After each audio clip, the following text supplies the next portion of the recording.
अब आपने सुना कि शब्द सैन सतगुरु की पिछाणी, पाया अटल सुहागरे, नतानंद महबूब गुमानी, वही प्रगटे पूर्ण भागरे।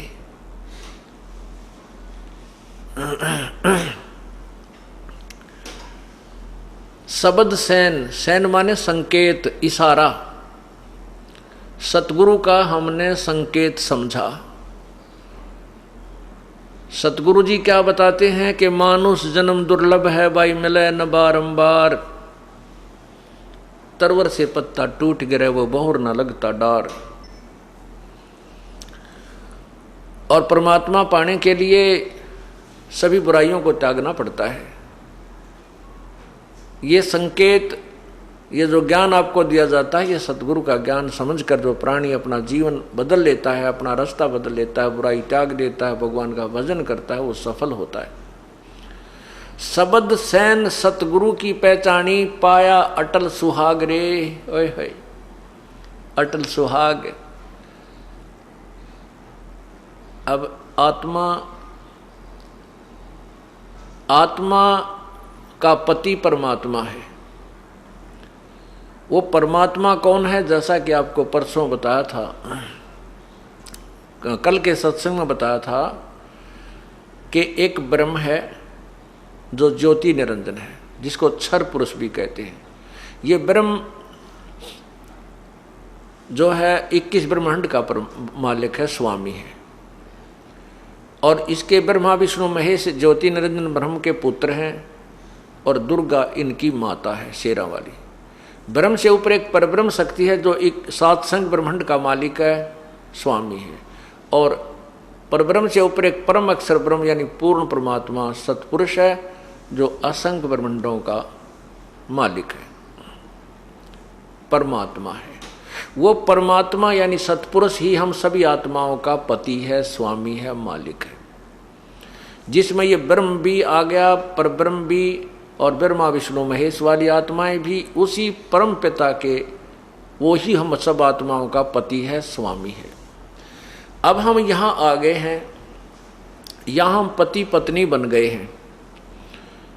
अब यहाँ तो पति की मृत्यु होती है, पत्नी जो है विधवा हो जाती है, वह सुहागन नहीं रहती।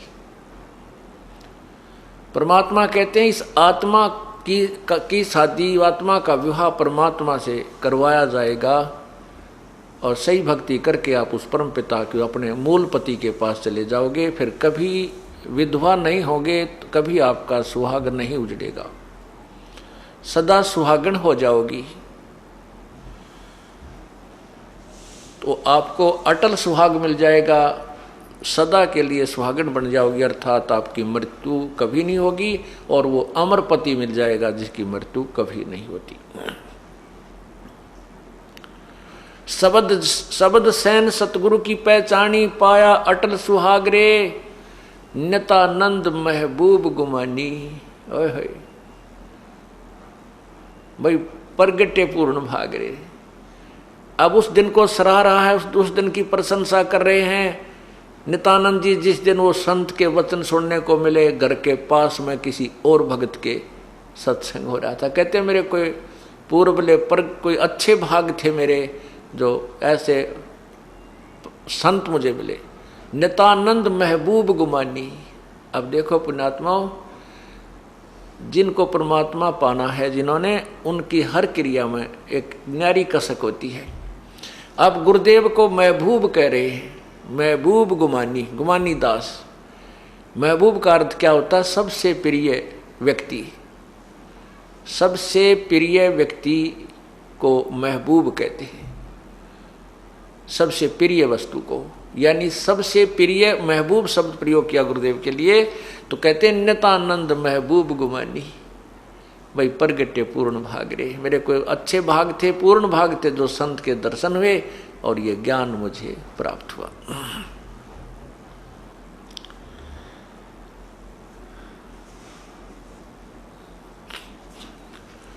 अब उस अविनाशी परमात्मा के विषय में आपको जानकारी दी जाएगी। वो परमात्मा कौन है, कैसा है, कहाँ रहता है, उसका नाम क्या है। उस परमात्मा का नाम कबीर देव है। कबीर देव, हम उसको कबीर प्रभु को बोल देते हैं, कबीर साहब बोल देते हैं। वेदों में उसको कबीर देव बोला। कबीर देव, कबीर देव कहो, हम उसको कबीर देव। देव माने भगवान, देव माने साहब। कबीर देव, कबीर भगवान, हम उसे अपनी एक लोकल भाषा में, लोकल लैंग्वेज में उनको कबीर कबीर कहने लगे। कबीर को वेदों में कबीर शब्द है। वैसे तो किसी भी शब्द, किसी भी अक्षर के शब्द के कितने ही बहुत से जो है ना अर्थ बन जाते हैं, लेकिन वो एक नाम भी होता है व्यक्ति विशेष का।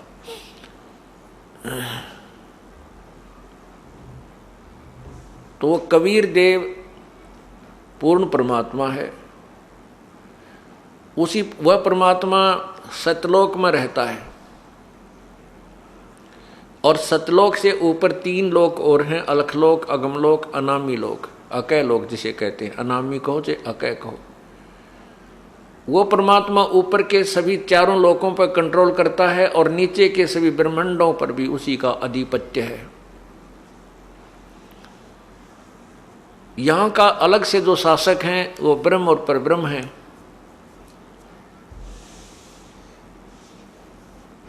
ये ब्रह्म कौन है? ये काल है। इसको श्राप लगा हुआ है, इसको एक बीमारी लगी हुई है कि 1 लाख मानव शरीरधारी मनुष्यों, मनुष्य यानी मानव शरीरधारी मनुष्यों को खाता है और 1.25 लाख उत्पन्न करता है। उसके लिए इसने अपनी व्यवस्था कर रखी है। रजगुण ब्रह्मा से उत्पत्ति करवाता है, सतगुण विष्णु से ये हमारी सतिथि करवाता है, यहाँ पर एक दूसरे मोह ममता बना करके यहाँ रोके रखता है, और तीसरे शंकर जी से हमारा संहार करवा लेता है। इस प्रकार ये अपना 21 ब्रह्मांड का कार्य चला रहा है। ये काल भगवान, इस काल भगवान ने अपने संदेशवाहक दूत भेजकर यहाँ अज्ञान प्रचार करवा दिया। परमात्मा, जो पूर्ण परमात्मा की सतिथि से इस जीव को गुमराह कर दिया कि कौन है भगवान, कैसा है भगवान, कहाँ रहता है वो परमात्मा। लेकिन प्रभु के डर से उसने कुछ सत्य शास्त्र भी रचना की और करवाई। अब जैसे गीता और वेद सत्य शास्त्र हैं, शास्त्र तो सही लिख दिए और लिखवा दिए काल ने, लेकिन उसका ज्ञान अपने दूतों के द्वारा उसके विरुद्ध प्रचार करवा दिया। इन भोली जनता को, भोले प्राणियों को, इन अज्ञानी संतों ऋषियों ने निराधार व्याख्याओं पर आधारित कर दिया। भगवान की सतिथि इसको गलत बता दिया, निराकार बता दिया। परमात्मा की भक्ति से कहते हैं प्रारब्ध का कर्म कटे नहीं, पाप नहीं कटते। इस प्रकार ये प्राणी नास्तिक होता चला गया, भक्ति से दूर होता चला जा रहा है और कष्ट पे कष्ट उठा रहा है। इस अज्ञान को हटाने के लिए, यथार्थ ज्ञान बताने के लिए वो परमात्मा स्वयं ही आता है। स्वयं ही वो एक संत का रोल करता है, भूमिका करता है। स्वयं एक भक्त की भूमिका करके दिखाता है कि भक्त कैसा होना चाहिए, उसमें कैसी सहनशीलता होनी चाहिए, उसके कैसी सिंपलिसिटी होनी चाहिए, और किस प्रकार उसका व्यवहार विचार उठना बैठना होना चाहिए। और तत्वदर्शी संत कैसा होता है, तत्वदर्शी संत के अंदर क्या गुण होते हैं, वो के ज्ञान बताता है। वो सब ज्ञान, वो तत्वदर्शी संत की भूमिका भी वो स्वयं ही करता है, और स्वयं ही एक परमात्मा, एकम, वो अकेला भगवान है। वो परमात्मा इस काल के लोक में 4 युगों में आता है। सतयुग में सत्सुकृत नाम से प्रसिद्ध होता है। उसका उर्फ नाम वामदेव भी कहने लग जाते हैं उस समय के, वर्तमान के ऋषिजन, क्योंकि जो ऋषि महर्षि सतयुग में ब्रह्मा जी से अधूरा ज्ञान ग्रहण करके प्रचार कर रहे होते हैं, और वेदों की आड़ लेते हैं। परमात्मा पूर्ण ब्रह्म आकर के उनको वेदों का ज्ञान भी स्वयं ही बताने की चेष्टा करता, लेकिन वो महर्षि, वो ऋषि अपनी प्रभुता की भूख में उस संत रूप में प्रकट परमात्मा की बात को नहीं मानते, न जनता को मानने देते। उसके विपरीत वो सच्चा ज्ञान देता है। वो ज्ञान जो यथार्थ ज्ञान होता है, ऋषि महर्षियों के ज्ञान के विपरीत होता है, वो यथार्थ होता है। उल्टा ज्ञान तो होता है उन ऋषियों का, और वो उल्टा कहने लग जाते हैं भगवान को। तो कबीर परमात्मा जो सतयुग में आते हैं, सतसुकृत नाम से आते हैं, तो उनको वामदेव उल्टा ज्ञान प्रचार करने वाला कहने लग जाते हैं। वामदेव उर्फ नाम उसका निकाल लेते हैं व्यंग्यात्मक तरीके से। वही परमात्मा फिर त्रेता में आते हैं, उसमें मुनिंदर नाम रहता है। द्वापर में उनका नाम करुणा में रहता है, और कलयुग में उस परमात्मा की कबीर अपने यथार्थ नाम से प्रकट होता है। ये चारों युगों में प्रभु आते हैं।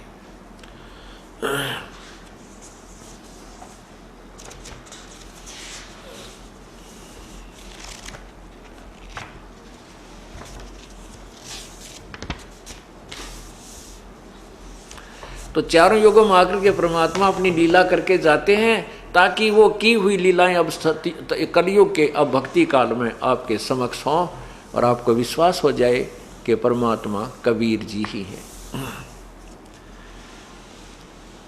सतयुग में सतसुकृत अवतारा, त्रेता नाम मुनिंदर मेरा, द्वापर में करुणा में कहाया, कलयुग में कबीर कह टेरा। चारों युग में हम पुकारे, कूक कहा हम हेल रे, हीरे माणिक मोती बरसे ये जग चुगता ढेल रे। क्या बताते हैं कि चारों युगों में हम पुकारे। चारों युगों में आकर हमने ये आवाज लगाई है कि जो ज्ञान तुम ग्रहण कर रहे हो ये गलत है। एक पूर्ण परमात्मा की भक्ति ना करके तुम एक लाल को छोड़कर, हीरे मोतियों को छोड़कर कौडियों की ये डले इकट्ठे कर रहे हो, ये जो साधना दूसरी कर रहे हो। चारों युग में हम पुकारे, कूक कहा हम हेल रे, ये तत्व ज्ञान रूपी हीरे मोती बरसे यो जग चुगता ढेल रे। ढेल माने डले, डले ढो रहा है। गीता जी अध्याय नंबर 7 के मंत्र 14, 15, 21 से 23 और अध्याय नंबर 9 के श्लोक 21 से 23 और 25 में स्पष्ट किया है कि जो एक परमात्मा की भक्ति छोड़कर अन्य देवताओं की साधना वो भक्ति करते हैं वो मूर्ख लोग हैं। और यही प्रमाण परमात्मा दे रहे हैं कबीर जी कि हम चारों युगों में आते हैं। कूक कूक कहा हम हेल रे, हमने आवाज लगा लगा कर जनता को समझाया और सच्चे ज्ञान रूपी हीरे मोती बरस रहे हैं और सच्ची भक्ति ना करके ये लोग डले ढो रहे हैं, अन्य साधना अन्य देवताओं की पूजा कर रहे हैं। फिर क्या बताते हैं, सतयुग में मनु समझाया, कालवश रहा नहीं मार्ग पाया, उल्टा दोष मोहे लगाया, वामदेव मेरा नाम धराया। परमात्मा आकर अपनी महिमा बताते हैं कि उल्टा दोष मेरे पर लगा दिया और मेरा वामदेव नाम रख दिया।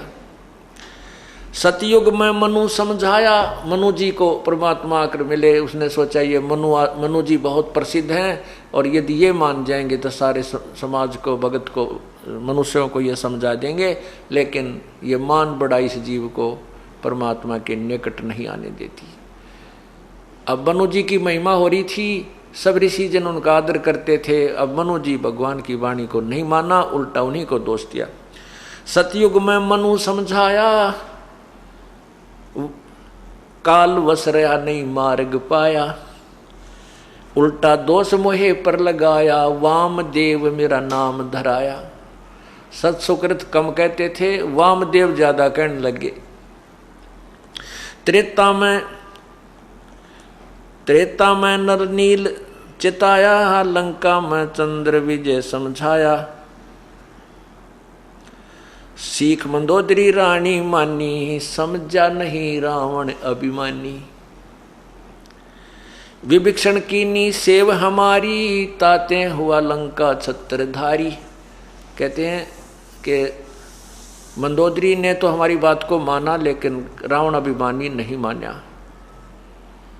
विभीषण ने हमारी पूजा की, हमारी सेवा की, तो उसको लंका का राज हमने ही दिलवाया। आर गए जब त्रिभुवन राया, समुद्र पर सेतु मैं ही बनवाया।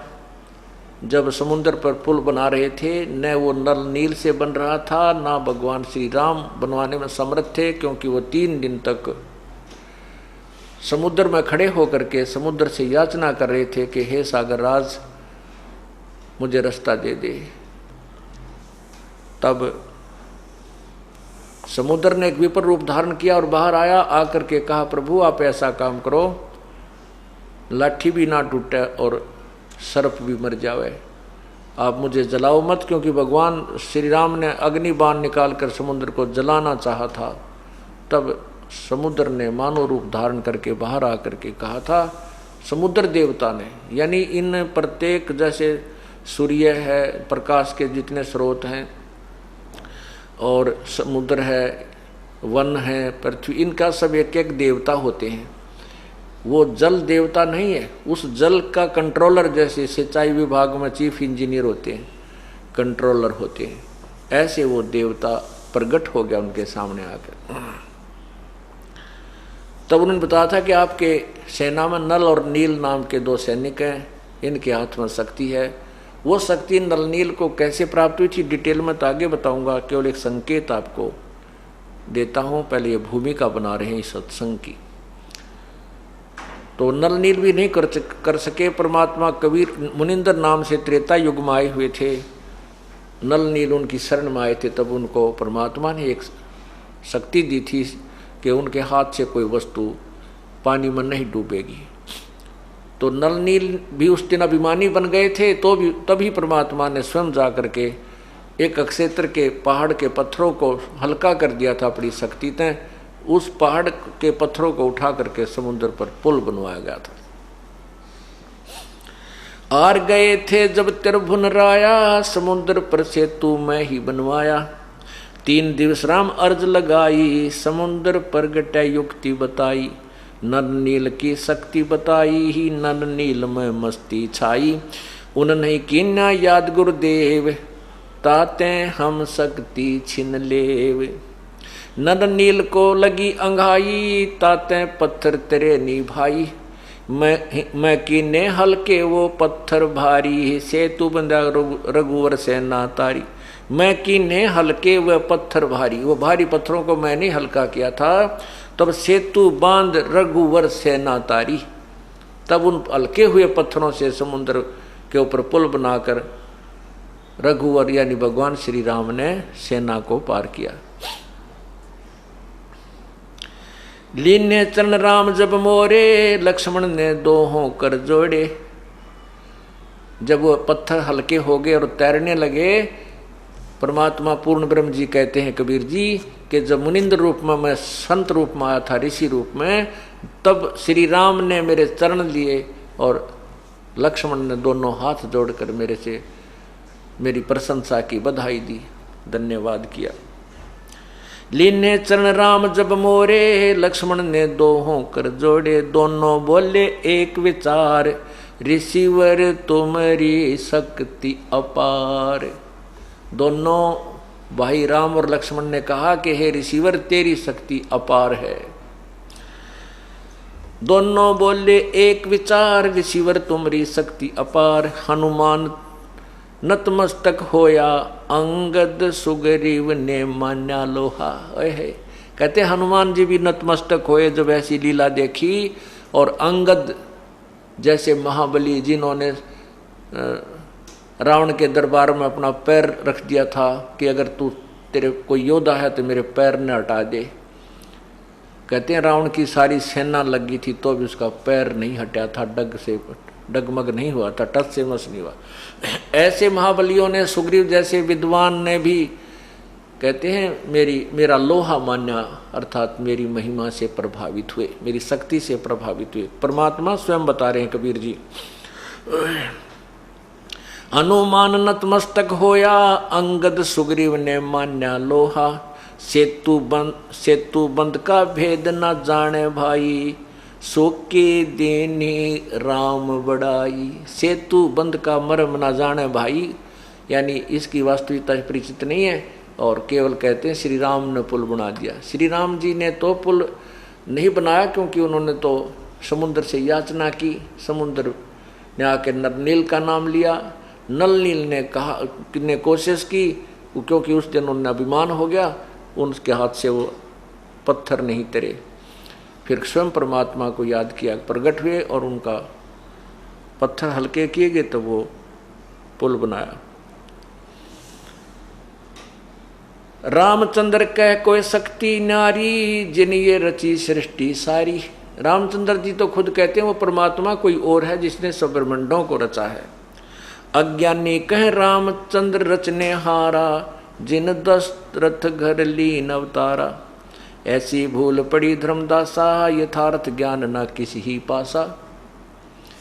ऐसी भूल पड़ी धर्मदासा, कबीर परमेश्वर ने धर्मदास नाम के अपने एक भक्त को ये सब बताई। ऐसी भूल पड़ी धर्मदासा, यथार्थ ज्ञान ना किसी ही पासा। सच्चा ज्ञान तो किसी के पास नहीं है। उआ बाई बकें ब्रह्म ज्ञानी, तत्व ज्ञान की सार न जानी। ये उआ बाई बकते हैं, ये ब्रह्म ज्ञानी कहलाते हैं, जिनको तुम ब्रह्म ज्ञानी कहते हो। जैसे आपने कल सुना था एक महर्षि का सत्यार प्रकाश के विचार पढ़े होंगे, और इनको हम ब्रह्म ज्ञानी कहते थे। उआ बाई बके ब्रह्म ज्ञानी, तत्व ज्ञान की सार न जानी। द्वापर पांडव यज्ञ पूर्ण कीनी, होगी थी सबकी हीनी। 88 बैठे ऋषिजन, सब ही खाए लिया था भोजन। 33 कोट देवता सारे, शंख नहीं बजा रहे सब हारे। 12 करोड़ ब्राह्मण आए, बैठे सभी मुंह लटकाए। उस एक पांडवों ने एक अश्वमेघ यज्ञ रखी थी, उसमें एक शंख अलग से रखा गया था, पंचजन्य शंख, कि जो पूर्ण संत इसमें भोजन खा लेंगे उसी समय भंडारा पूर्ण होते ही ये शंख बजेगा। यदि शंख ने आवाज नहीं की शब्द तो वो समझो यज्ञ संपूर्ण नहीं हुई। उसके विषय में बताई जा रही है शॉर्टकट। 33 कोट 86 ऋषि बैठे जन, सभी खा लिया भोजन। 33 कोट देवता सारे, शंख नहीं बजा रहे सब आरे। 12 करोड़ ब्राह्मण आए, बैठे सभी मुंह लटकाए। यानी सभी ने कुछ कर लिया लेकिन शंख नहीं बजा था। ब्रह्मा विष्णु शिव गुप्त यज्ञ माहे, बाजा ना शंख भोजन खाएं। ये ब्रह्मा विष्णु महेश भी कहते हैं गुप्त रूप में वहां विराजमान थे, उनने भी भोजन कर लिया तो भी शंख नहीं बजा। ब्रह्मा विष्णु शिव गुप्त यज्ञ माहे, बाजा ना शंख भोजन खाएं। 56 करोड़ यादव आरे, देख रहे तमाशा सारे। 56 करोड़ यादव वहां पर आए हुए थे और सभी ये तमाशा देख रहे थे। कृष्ण चंद्र पर लगी आशा भारी, नहीं बजा सके शंख बाल बिहारी। ओहे, सभी पांडवों की या सभी उपस्थित ऋषियों की भगवान श्री कृष्ण के ऊपर आस थी कि ये भोजन खा लेंगे तो शंख बजेगा। कृष्ण चंद्र पर लगी आशा भारी, नहीं बजा सके शंख बाल बिहारी। वह भी शंख नहीं बजा सके। एक वाल्मीकि साधक मारा, उन समझा ज्ञान तत्व सारा। परमात्मा कहते हैं द्वापर युग में एक वाल्मीकि घर में जन्म था जिसका सुदर्शन नामक एक भक्त था। उसने, वह मेरा सेवक था, यानी मेरे तत्व ज्ञान से परिचित था। उसके भोजन खाने से, अर्थात उसकी भोजन खाने से वो शंख बजा।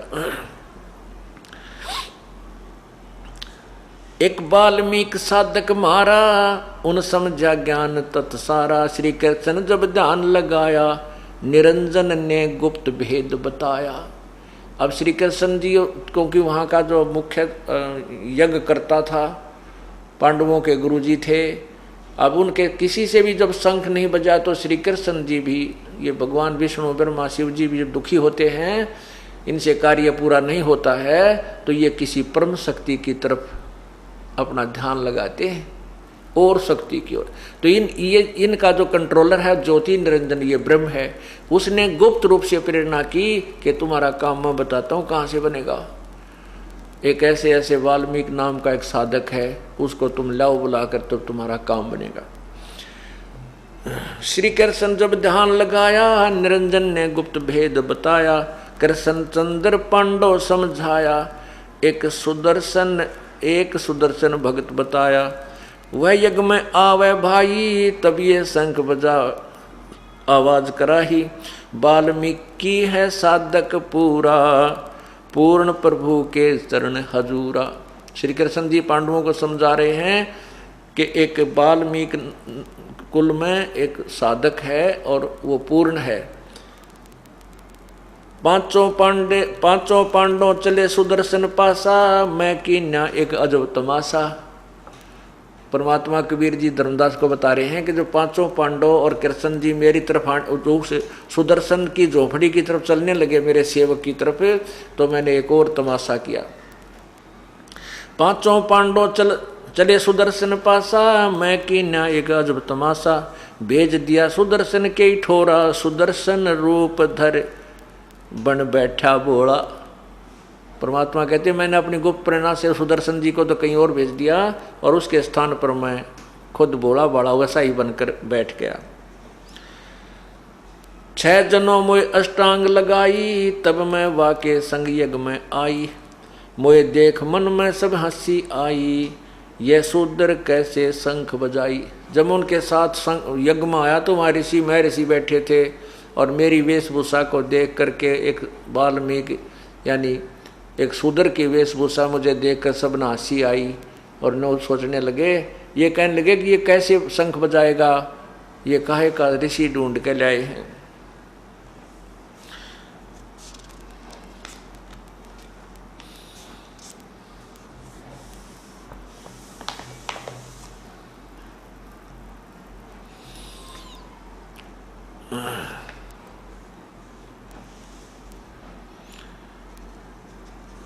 अब परमात्मा, ये तो एक कहानी है कि परमात्मा आए फिर उनका यज्ञ संपूर्ण हुआ, ये आगे बताएंगे आपको। अब आपको बताते हैं कि परमात्मा चारों युगों में आते हैं। सतयुग में सत्सुकृत नाम से आए थे, वो आपको बता दिया कि उस समय बहुत ही कम भक्तों ने नाम उपदेश लिया, लेकिन परमात्मा ने अपना ज्ञान का प्रचार पूरा किया और अपनी सतिथि वहाँ पर पूरी दृढ़ बनाई। उसके बाद त्रेता युग में जो मुनिंदर रूप में परमात्मा आए, ये नल और नील ये दोनों आपस में मौसी के बेटे थे, अर्थात इनकी माता सगी बहन थी। इनका माता पिता कि दोनों के ही शरीर त्याग गए थे छोटी ही उम्र में, और ये मानसिक और रोग से जो न पीड़ित थे। इनके ऊपर 3 ताप का कष्ट था।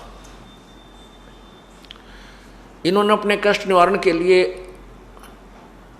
तत्कालीन सभी ऋषियों महर्षियों के पास अपना उपचार, अपना भक्ति मार्ग से, भक्ति विधि से, आध्यात्मिक तरीके से उपचार करवाया। वेदों से भी औषधियाँ खाई, कोई भी काम नहीं आई। सभी ऋषि महर्षियों ने अपनी विधि बताई, बेटा ऐसे कर लो ऐसा कर लो। उन्होंने जब सब कुछ कर लिया, सब जंतर मंत्र किए, सब जो उन्होंने जाप बताया था जाप किया, जो धर्म बताया था वो धर्म किया, वो पुण्य किया, साधना की, अनुष्ठान किए, लेकिन फिर भी उनको कोई राहत नहीं मिली। तब ऋषि महर्षियों ने जिनके पास वो जाते थे उनको बताया, बेटा ये तुम्हारे प्रारब्ध का कष्ट है, ये तो भगवान ने तुम्हारे भाग्य में लिखा है, और भाग्य के लिखे को हम कोई भी नहीं मिटा सकता, विधाता के लिखे को कोई नहीं मिटा सकता। आप परमात्मा की भक्ति करते रहो, आपका भविष्य का जीवन अच्छा बनेगा। पुण्यात्माओं, तत्व ज्ञान का और इस लोक वेद का इतना ही अंतर है। तत्व ज्ञान में यह बताया जाता है कि परमात्मा की, पूर्ण परमात्मा की भक्ति से सर्व रोग और सर्व ताप खत्म हो जाते हैं। प्रारब्ध में लिखा हुआ कर्म, पाप कर्म भी कट जाता है, समाप्त हो जाता है। और लोक वेद के आधार से ये संत ऋषि जन बताते हैं कि किया हुआ कर्म तो भोगना ही पड़ता है। ये तब तक भोगना पड़ता है जब तक उसको कोई कष्ट निवारक संत ना मिले, तत्वदर्शी संत नहीं मिलता। जैसे किसी के पैर में कांटा लग गया हो और वो किसी के पास जाता है कि मुझे ये पीड़ा क्यों हो रही है, वो बताता है देख करके तुझे कांटा लगा है, कांटे के कारण तुझे पीड़ा हो रही है। और वो कहे कि कांटा तो मैं निकाल नहीं सकता, ये तो तेरे लगा ही रहेगा, तू ऐसे कर ये जूते पहन ले, तुझे भविष्य में कांटा नहीं लगेगा। जूता, कांटा लगे पैर में, जूता पहना नहीं जा सकता। वो तो जूता निकले और फिर जूता, वो कांटा निकले फिर जूता पहने, इस डर से है भगवान कहीं फिर कांटा ना लग जाए। अब आपके ऊपर कोई आपत्ति आई है, आपके कोई टेंशन बनी है। टेंशन किस कारण से बनी है? कोई आपको ऐसी पीड़ा सता रही है, कोई घर में दुख है, कोई व्यवसाय में हानि है, या कोई बालक बीमार है, या स्वयं को कोई पीड़ा है, तो वो उसके कारण आपकी टेंशन बनी है, आपको पीड़ा बनी है। वो पाप रूपी कांटा, वो टेंशन आपको खटक रही है किसी कारण से। जब तक वो काम आपका ठीक नहीं होगा, आपकी वो टेंशन खत्म नहीं हो सकती। वो जो आपको कांटा सता रहा है, रड़क रहा है, वो कांटा निकला अर्थात आपका वो काम बने, फिर आप वो कांटा निकला यानी वो आपका जो बिल्कुल भयंकर जो कष्ट आप रहा था वो भगवान निवारण कर दे। फिर आप राम नाम का जूता आप पहनोगे इस डर से कहीं भगवान वो आपत्ति फिर ना गिर जाए मेरे पे। फिर वो राम नाम का जूता आप कभी नहीं निकालोगे। आप रास्ते में जा रहे हो और आपका कांटा लग जा, तो फिर आपका कांटा निकालने के बाद जूता पहनोगे, आप फिर सारे रास्ते जूता नहीं निकालोगे कहीं फिर वो कांटा ना लग जा। इसी प्रकार इस जीवन के सफर में हम चल रहे हैं, हमें पाप रूपी कांटे लगे हुए हैं, और ये कांटे नहीं निकलेंगे तब तक हम राम नाम का जूता भी नहीं पहन सकते, क्योंकि वह टेंशन पहनने ना दे। वो जूता जो कांटा लगा हो जूते को पहनने ही नहीं देगा, वो तो निकाल कर ही कुछ राहत महसूस करता है। बल्कि ठीक इसी प्रकार परमात्मा पहले आपके वो कांटे निकाल लेगा जो आपके ऊपर आपत्ति आई हुई है, और फिर आप इस राम नाम के जूते ने इतने दृढ़ता से पहनोगे जैसे छोटे छोटे बच्चे भी, बहन भी, भाई भी, बेटी भी, बुजुर्ग भी आते ही कहते हैं जी मेरा नाम तो नहीं टूट गया। यानी इतना डर लग रहा है कि कहीं ये राम नाम का जूता फिर निकल जाए, कांटे लग जाए, वही पाप जो पहले दुखी करा करते। तो इस प्रकार हमने अपनी इस भक्ति मार्ग को आगे बढ़ाना है। और तत्व ज्ञान में और इस लोक वेद में बहुत अंतर है। लोक वेद तो आप सुन ही रहे थे, महर्षियों की और ऋषियों की, वर्तमान के जितने भी संत हैं या पहले के जितने भी, एक कबीर परमात्मा को छोड़कर और वेदों और गीता जी के ज्ञान के अतिरिक्त अन्य जितने भी अपने हिंदू समाज के अंदर प्रचलित संतों ऋषियों की थ्योरी की अपनी बनाई हुई पुस्तकें हैं या उनका ज्ञान है, उनने देख लो उठाकर, सब में ये भरा हुआ है कि वे कराया हुआ कर्म तब भोगना पड़ेगा, प्रारब्ध तो कट ही नहीं सकता। और परमात्मा कहते हैं और वेद बताते हैं कि वो पूर्ण परमात्मा अधर्म के अधर्म यानी घोर पाप को भी, अंश से अंश को भी खत्म कर देता है, नष्ट कर देता है, नाश कर देता है, क्षमा कर देता है। तो इसलिए तो भगवान के नाम की, भगवान की भक्ति में रुचि बनती है। और भगवान कुछ भी ना करे, ना पाप काटे, ना कोई निर्धन धनी बनावे, ना दुख दूर करे, फिर कौन भजन करे भगवान का? आवश्यकता ही समाप्त हो जाती है भक्ति की। इसलिए समाज नास्तिक हो गया, क्योंकि इनको यथार्थ भक्ति मार्ग नहीं मिला, और जो साधना ये करते थे उनसे लाभ नहीं हुआ। आखिर में गुटी सूटी ला के अपना गम बुलाने लाएंगे, उससे और दूने निर्धन हो गए और विकार घने बन गए, आपस में लड़ाई झगड़े बढ़ गए। परमात्मा की दया से जब आपके घर में सुख होगा, आपका माइंड बिल्कुल बैलेंस रहेगा, झगड़ा भी कम होगा, कोई गाली भी दे जाए तो भी सहन करोगे। और जब टेंशन बनी होती है, कोई बालक भी बोल पड़ा, उठ कर दो मारा उसका, बढ़िया रेख लो है, वो दूना झगड़ा बढ़ता है। कारण क्या है कि उसका बीपी जो है अप डाउन होता रहता है। और जब परमात्मा मिल जाएगा, भक्ति करेंगे, सारे दुख दूर हो जाएंगे, ये बीपी भी ठीक हो जाएगा और आधे झगड़े करके आप पे मिट जाएंगे। फिर परमात्मा की भक्ति का और शक्ति का वहाँ पर आपके घर में निवास हो जाएगा, तो फिर भी आपको एक अजीब शांति और मिलेगी। तो इसी प्रकार उस नल और नील ने सभी ऋषियों महर्षियों के पास जाकर के ये सुन लिया था कि ये तुम्हारे प्रारब्ध का कर्म है, तुम्हें भोगना ही पड़ेगा। नल और नील केवल मृत्यु की इंतजार कर रहे थे कि कब वो दिन आवे, हमारा यहाँ से झंझट मिटे, ये रोग तो बहुत सता रहा है। परमात्मा दया करते हैं, मुनिंद्र रूप में प्रकट वो पूर्ण ब्रह्म, मुनिंद्र ऋषि के रूप में प्रकट वो पूर्ण ब्रह्म परमात्मा कबीर देव एक दरिया के किनारे सत्संग कर रहे थे। वहाँ पर भक्तजन आते थे, श्रोता आते थे, सुनते थे, कुछ उनके निजी भक्त भी वहाँ आते थे, सुनते थे। एक दिन सौभाग्य प्राप्त हो गया नल और नील को भी उस परम पिता के दरबार में जाने का। नल और नील को ये विश्वास नहीं था कि तुम स्वस्थ हो जाओगे, लेकिन दुनिया जाति देख रही थी, औरों के मुख से सुन रहे थे, बड़े महापुरुष आए हैं, बड़े दुख दूर करते हैं, लेकिन नल नील को विश्वास कतई नहीं था। फिर भी सोचा चल टाइम तो पास करना, 2 घड़ी वहाँ बैठ आते हैं चल के। अब जो ही नल नील वहाँ सामने आए, उस अक्षेत्र में आते उनको कुछ राहत मिलने लगी। और जो ही परमात्मा के चरण छुए उन्होंने आकर के, और परमात्मा ने दोनों के हाथ सिर पे हाथ रखा, हाथ रखते उनका सर्व रोग समाप्त हो गया। अब नल नील को ऐसे लग रहा है जैसे तुम्हारे शरीर में कोई रोग था ही नहीं। इतना चमत्कार देखकर, ऐसी लीला देख करके दोनों के दोनों चरणों में गिर गए, बहुत फूट फूट कर रोने लगे। हे परमात्मा, तुम आप कहाँ छुपे थे? हे महाराज जी, हे ऋषि महाराज, हे ऋषि जी आप कहाँ थे? हम तो बिल्कुल हार चुके थे, थक चुके थे। हमने तो सोच लिया था कि अब तो ये हमारे कष्ट का निवारण मृत्यु के साथ ही होगा।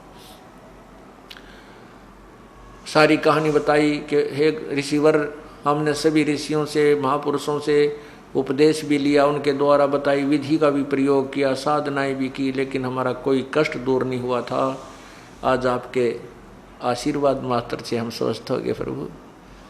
तो परमात्मा ने कहा, बेटा आप सत्संग सुनो, बैठकर उपदेश ले लो। ये तो आपको, ये तो कांटा निकाला है मैंने, और ये सफ़र अभी लंबा, इसमें और भी कांटे लग सकते हैं, इसलिए जो जूता हम देंगे ये ISI मार्ग का, इसने पहन के देखो जब कांटे लग जाते हैं। अर्थात ये पूरा सुरक्षा कवच आपको दिया जाएगा पूर्ण परमात्मा की साधना का। नल नील ने सत्संग सुना और परमात्मा का उपदेश ले लिया, उनको गुरु बना लिया। अब गुरु बना लिया उनका, तो उनको तो इतना दृढ़ विश्वास हो गया कि हमारा जीवन दान ही प्रभु ने दिया है।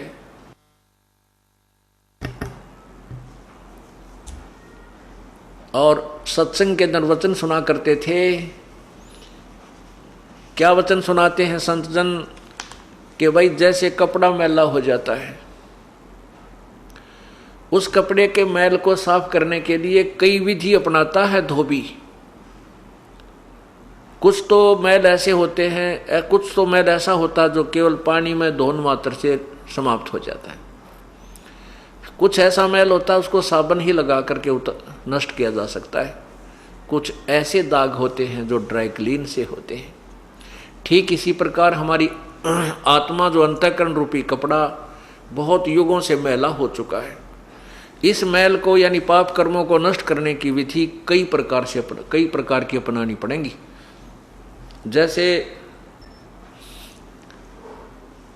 जैसे रोगी डॉक्टर के पास जाता है, डॉक्टर उसको पीने की दवाई अलग से देता है, कैप्सूल न्यारे देगा, गोली अलग से देगा, और फिर मालिश की दवाई अलग से देता है। इन सभी औषधियों का प्रयोग करके स्वस्थ हुआ जाता है। इसी प्रकार इस हमारे को ये दीर्घ रोग लगा हुआ है जन्म और मृत्यु का। इस जन्म मृत्यु के रोग को काटने के लिए हमें कई प्रकार की उपचार अर्थात कई प्रकार की उपासना जैसे जैसे भी विधि है वो सब अपनानी पड़ती है। इसलिए हमारे ऊपर जो पाप कर्मों का धब्बे लगे हैं, दाग लगे हैं, मैल चढ़ा हुआ है, उसको काटने के कई तरीके बताए। जैसा आपने कल यजुर्वेद में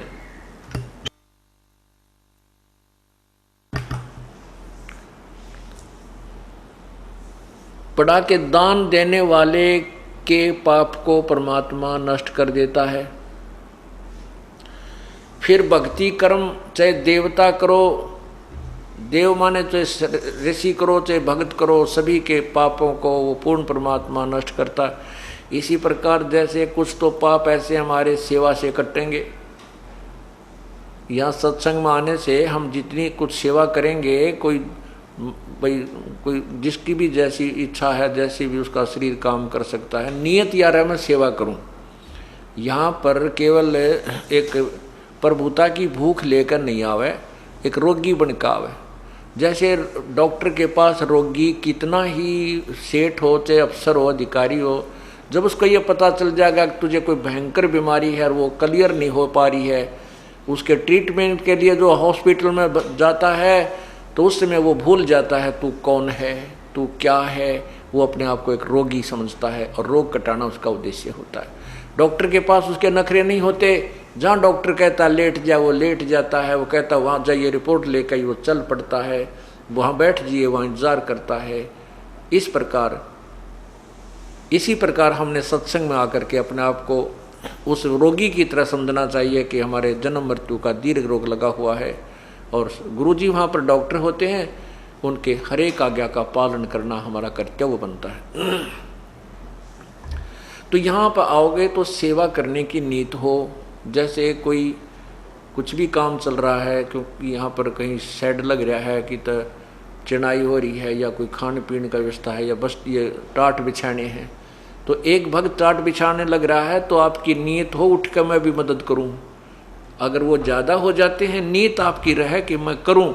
अगर आपका समय नहीं मिलता है, आपको नहीं, और भक्त काफ़ी कर रहे हैं, आप चेष्टा भी करते हो करने की, नहीं भी अवसर मिलता है, आपकी नीयत है सेवा करने की, तो आपकी वो सेवा परमात्मा के चरणों में गिनती हो जाएगी कि इसकी नीयत है करने की, तो आपकी सेवा ही काउंट हो जाएगी। वो सेवा में ही आपका वो लिखा जाता है कर्म। भाव ये है कहने का कि नो शर्म नहीं मानना कि मैं इतना बड़ा अधिकारी हूँ या बड़ा सेठ हूँ या मैं उन्हों हूँ, मैं मैं बिछाऊँगा वरना शर्म आओगी। हो सकता है 1 2 3 बार आने में तो कुछ दिन ये महसूस हो सकता है, फिर बार बार आओगे तो वह मरोड़ भी ख़त्म हो जाएगी, क्योंकि ये मरोड़ ख़त्म करें पार पड़ेगी। तो इस प्रकार कोई किसी प्रकार की भी सेवा है, उस सेवा से भी हमारे कुछ पाप नष्ट होते हैं। दूसरा ये है कि हम जो सुबह शाम दोपहर के नित्यनेम करते हैं, ये ज्ञान यज्ञ है, ये सत्संग है, ये ज्ञान यज्ञ है। एक धर्म यज्ञ है जो भंडारा चल रहा है परमात्मा के, हंस आते हैं, सदा व्रत दिन रात चलता है यहाँ भगवान का। ये इसमें जिस चीज़ का भी जो सहयोग है वो धर्म यज्ञ हो रही है। किसी का 1 रुपया, किसी के 100 रुपये, किसी के 1000 रुपये, किसी के 10,000, किसी के लाख, उनकी उसी रेशो में आपको पुण्य मिल रहा है। ये धर्म यज्ञ है। एक यहाँ पर हवन यज्ञ चल रही है, जो हमने ज्योति जगा रखी है। जितने पाठ चलते हैं प्रत्येक की एक ज्योति जगाते हैं।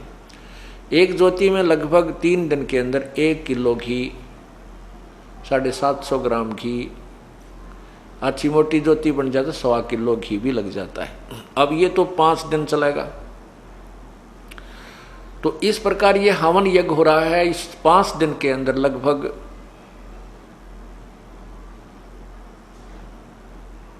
जो है सैकड़ों किलो घी यहाँ पर हवन होगा, वो आप ही को क्रेडिट मिलेगा उसका। तो ये कुछ यज्ञ, ये 500 यज्ञ करनी होती है। एक यज्ञ है धर्म की, दूसरी यज्ञ ध्यान, तीसरी यज्ञ हवन की, चौथी यज्ञ प्रणाम और 5वीं यज्ञ या ज्ञान की। आप आते हो, दंडोत प्रणाम करते हो, ये भी एक यज्ञ है, ये भी एक आपका अनुष्ठान हो रहा है। और एक ध्यान यज्ञ, आप 2-3 दिन, 1 हफ्ता पहले अपने काम को आगे पीछे करने की जो है ना चिंता करते हो कि सत्संग में जाना है, सत्संग में जाना, ये ध्यान आपका वहाँ से शुरू होगा, ध्यान यज्ञ। और फिर यहाँ आकर के भगवान की आपको रह रह कर याद आती है, वचन सुनते हो, आपकी आत्मा के अंदर वो चोट लगती है, वो जहाँ पर मैल होता है वो हट जाता है, आत्मा परमात्मा की तरफ ध्यान जाता है। ये भी एक यज्ञ आपकी पैरेलल होती है। ये ज्ञान यज्ञ जो आपको सुनाया जा रहा है ये ज्ञान है, और ये अखंड पाठ भगवान की अमृतवाणी का चल रहा है, ये भी ज्ञान यज्ञ में ही होता है। तो इस प्रकार ये सभी और फिर जो ज़्यादा धब्बे हैं आपके ऊपर लगे हुए, वो मंत्र रूपी ड्राई क्लीन से आपके साफ किए जाएंगे। जब ही सतनाम हृदय धरो, भयो पाप को नासे, मानो चिनगारी अग्नि की, पड़े पुराने घासे। ये पुराना घास या पहले के पाप कर्म जो संचित कर्म हमारे हैं और ये प्रारब्ध में लिखे हैं, ये एक ऐसा घास जानो, पुराना घास, सूखा घास, और उसमें एक माचिस की सींक लगा कर जलाकर उसमें डाल दीजिए, सबको जलाकर भस्म कर देगी, और फिर हवा चलेगी, उस राख को भी इधर उधर फेंक फाँक के कति नष्ट वष्ट कर देगी। इसी प्रकार ये सत्य नाम, सच्चा नाम जो है, इस नाम के भजन से, जाप से, पूरे गुरुते ले करके आपके सभी पापों को नष्ट कर दिया जाएगा। तो कुछ पाप ये ऐसे हैं जो इस सत्यनाम से और सारनाम से कटेंगे। और ये तीनों ताप क्या होते हैं? कोई देव रुष्ट हो जा, कोई किसी पर जंतर मंत्र कर दे, गाल गलवा दे, टूना टोटका करवा देता है, और कोई किसी को शराब दे देता है, कोई देवता रूस गया, हमारी भैंस ने दूध ना दिया, हमारा खेड़े वाला बाबा रूस गया। तो ये परमात्मा का नाम लेने के बाद सब ठीक हो जाते हैं, कोई रुष्ट नहीं होता, ना ही कोई किसी का टूना टोटका हमारे नाम लिए प्राणी के ऊपर नहीं हो सकता, ये गारंटीड बात है। नहीं उस पर किसी के श्राप का असर होगा। यदि देखो हम गलती करेंगे नहीं, यदि हम गलती करेंगे तो फिर तो कोई भी गलती हमारे ऊपर अटैक कर सकता है। गलती का अर्थ है कि हम कोई नियम ना तोड़ें, फिर हमारे ऊपर कोई किसी का भी कोई प्रभाव नहीं हो सकता। तो इस प्रकार हमारी जो ये क्रिया हैं सत्संग में आकर हमें करनी चाहिए। तो नल और नील को यह बात समझ में आ गई। उनके बात ये समझ में आ गई कि भाई धन हमारे द्वारा नहीं जो दान कर दिया, हम अपने शरीर से सेवा करेंगे। सुमन गुरु जी ने दिया है, यो भी खूब करेंगे और अपने शरीर से सेवा करेंगे, हम इसी से सारा लाभ ले लेंगे। इस उद्देश्य से उन्होंने सत्संग में आने वाले बूढ़े बुजुर्ग जो बीमार, क्योंकि परमात्मा आया करें जब ये दुख दूर करते हैं, उनके सतूर के दरबार में भी पता नहीं कितने दुखी जाया करते थे और सब को वहाँ सत्संग में बैठाया जाता था। देखो पुण्यात्माओं, कुछ तो आप में से ऐसे भी भक्त हैं, ऐसी बहन बेटी भाई हैं जिनके आते ही दुख दूर हो गए, आशीर्वाद से भी ठीक हो गए, नाम लेते उससे दिन भी ठीक हो गए। और कुछ एक ऐसे हैं जो अभी तक उनको 2 दिन, 10 दिन, 20 दिन, महीना, 2 महीने भी लग सकते हैं। ये परमात्मा की लीला समझना, ये मत समझना कि ये भगवान के घर में कुछ ना हो रहा है, सब कुछ होगा। उसके अपने तरीके हैं, अपना ट्रीटमेंट है, उसको कैसे करना है। अब जिनके परमात्मा ने आते ही दुख दूर किए, उसको पता था कि ये भागेंगे नहीं और दूने दर्द होंगे। कुछ ऐसे हैं जो बहन भाई भगत हंगा करके लाओ, चल हमारे गुरु जी दौरा, जाते ठीक हो जाओगे, जाते ठीक हो जाओगे। ज्ञान उनको समझाते नहीं, तो वो आ जाते हैं अपने दुख निवारण करने के लिए। प्रभु को पता होता है कि जब ये ठीक हो गए तो ये बोर्ड कर नहीं आओगे, तो झाड़े लवानी है, तो उनको नहीं करेंगे ठीक। अब जैसे हम जाया करते उड़ा कनपेड़ जड़वान, कनपेड़ झाड़ दी, ठीक होया कि ना होया, हो गया तो फिर उसके पास नहीं जाना, फिर कदे कनपेड़ होगी तो तभी जाएंगे। तो हम परमात्मा नहीं चाहते कि यहाँ झाड़ा लावर उन्हें ठीक करके बेच दिए, फिर कभी ना आए इनके ऊपर, फिर और बहुत कष्ट आएंगे। तो यहाँ पर वो भविष्य का भी ट्रीटमेंट किया जाता है कि ये पुण्यात्मा यहाँ आता रहे, 2, 4, 10, 20 बार आने से इसको ज्ञान सुनेगा, सत्संग सुनेगा तो ज्ञान हो जाएगा, फिर ये डगमग नहीं होगा, फिर इसको परमात्मा स्वस्थ भी कर देंगे।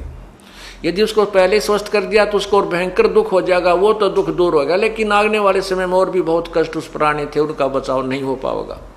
वो दयालु इसलिए थोड़ी सी देरी करता है। उस देरी में हम न सोच लेते हैं देख कुछ लाभ नहीं होता, चाल की तो और चलाएंगे, कहीं और जाने के बाद फिर वो पता है समुद्र या नौका जो है बगैर पतवार के घूमती रहती है, उसका ठिकाना कोई नहीं। तो नल नील ने इसी उद्देश्य से सेवा प्रारंभ कर दी। अब वो क्या करते थे, कोई भी रोगी आता था तो परमात्मा के पास बहुत दुखी आते थे। एक बार तो कहते हैं काशी में 160 कोढ़ी थे और वो कोढ़ी चले गए। कहने लगे भगवान आप सबके दुख दूर करते हो, हमारा भी कर दो। नु बोला परमात्मा बोले भाई थारे तुम्हारे दुख न कदनाट्या में, तुम आए ताज हो। उनको कहा बेटा तुम भजन करो, भक्ति करो, तुम स्वस्थ हो जाओगे। उन्होंने कहा ठीक है, जैसे जो आपकी आज्ञा। कहने लगे भगवान भक्ति तो हम कर लें, पर यूँ कोड कर्ण तना देता, पीड़ा बहुत होती है, आप दया कर दो, दया कर दो। परमात्मा को पता तो था, पर उनने उनको कह दिया अच्छा भाई करेंगे, परमात्मा से अर्ज होगी सुनाई तुम्हारी। तो कहते हैं वो सारे के सारे का कोड ठीक हो गया। कोड ठीक होगा तो वो तो भाई फिर सत्य कहा बेटा सत्संग में आया करियो का। अच्छा जी, अब वो तो ना धोकर बटे उबन का है, फिर जो पहले तो पीप चुया करती थी, कपड़ा भी ना सुहा हुआ था, और फिर ना सेवा करें, बैठ जानो टेव की तरह आकर कोई भगत का काम कर लो तो कर ले, यानी उल्टा उस तरह व्यवहार नहीं बना उनका। तो परमात्मा कहते हैं भाई ठीक है, हम तो देख दोबारा इस कष्ट ने तुम्हारे कदे नहीं, और तुम इस तरह चलोगे तो तुम्हारी भक्ति नहीं बनेगी। एक दो गलतियां उन्होंने की, परमात्मा ने उनको करड़ा किया कि भाई ऐसा नहीं होता सत्संग में, तो वो आना ही बंद कर गए, आना ही बंद कर गए और भक्ति त्याग गए। अब ठीक आगे क्या हुआ वो तो लंबी कहानी है, वो तो प्रत्यक्ष है क्या होगा और क्या हुआ होगा उनकी गेला ज़्यादा डिटेल नहीं बताते। तो परमात्मा ने ये सारे उदाहरण पहला करके दिखा रखे हमारे ताई, इस दास को उदाहरण दे रखे हैं कि ऐसे भी आवेंगे और उनको ठीक होते ही बकवाद भी भावेगी, फिर तेरा दिल भी दुख पाओगा कि देखो भगवान से अर्ज की और इन ये ठीक भी हो गए, राज फिर हुए बकवाद गढ़े। ऐसे बहुत से लोग हैं। एक बेटगाम में हमारा भगत राजेंद्र जी, उनके घर हम सत्संग करने लग रहे, वहाँ एक उसी गांव का एक कति रो है, बैठा बैठा है मैं मरूंगा, सब ने बता दिया, डॉक्टरों ने भी इलाज, डॉक्टरों ने भी उसको लाइलाज कर दिया, सूझ रहा सारा शरीर, उसके पता नहीं गुर्दे खराब थे, सारी बुरा हाल हो रहा, और अंतिम सांस गिने, सांझ सवेरा जा रहा उसकी मौत का। यही से दयालु हमारे भगत उसको बुला लिया, एक आजा तुम्हारे गुरुजी आऊंगे, हमारे पाठ हो रहा है, तू कोई नहीं मरे। सब ने पूछा भाई मैं बच जाऊंगा हमारे, क्यों मैं एक दिन लेट गया था, पाठ पहले प्रारंभ हो जाता था। तो सब भगत ने कहा तू चिंता ना करे, गुरुदेव नान दे तुझमा ठीक हो जाएगा। सब न रो है, उसकी पत्नी भी, पर ऐसी कृपा हुई वाले की उसने नाम ले लिया, वो स्वस्थ हो गया। 5-6 महीने तो वो ठीक हमारे साथ आता रहा, फिर आंडी पा गया, मंदिर में पुजारी बन कर बैठ गया उससे गाँव में। अरे तेरा गजब हुई हो, और इतने सुख दिया परमात्मा ने उसको। तो ऐसे भी जिन और बतेरे हैं, तो इसलिए प्रभु अपने हिसाब से करते हैं। 1-2 बार तो अपने भक्तों जो जिनको आप लाते हो किसी को, प्रभु कर देते हैं, लेकिन हमारा उद्देश्य ये है कि ठीक ठाक तो 2 मिनट का काम है, 2 सेकंड का कुछ भी नहीं उस भगवान के लिए यो।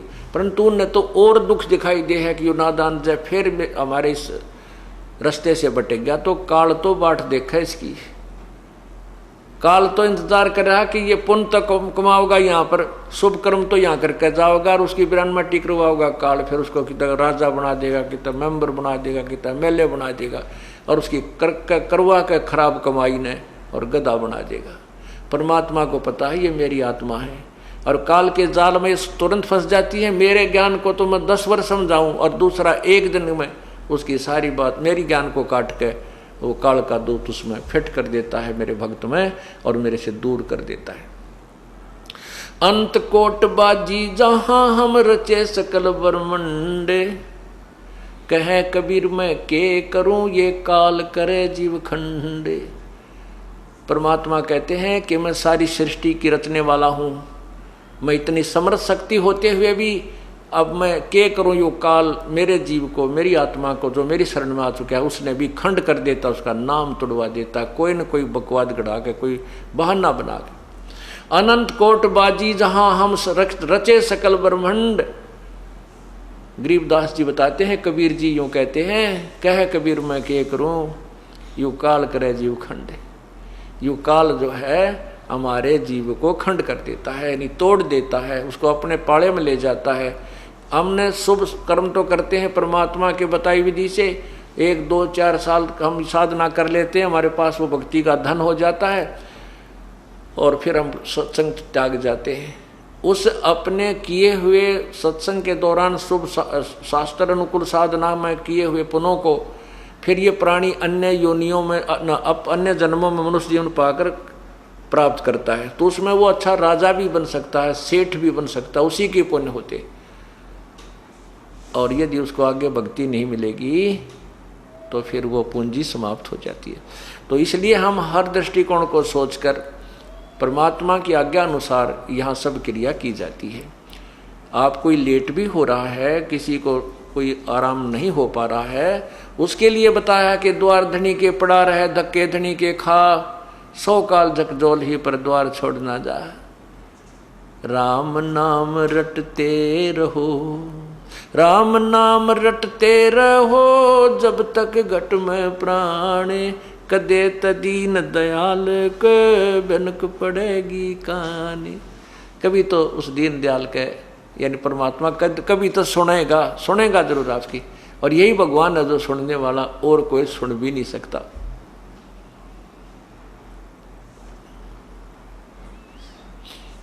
होगी।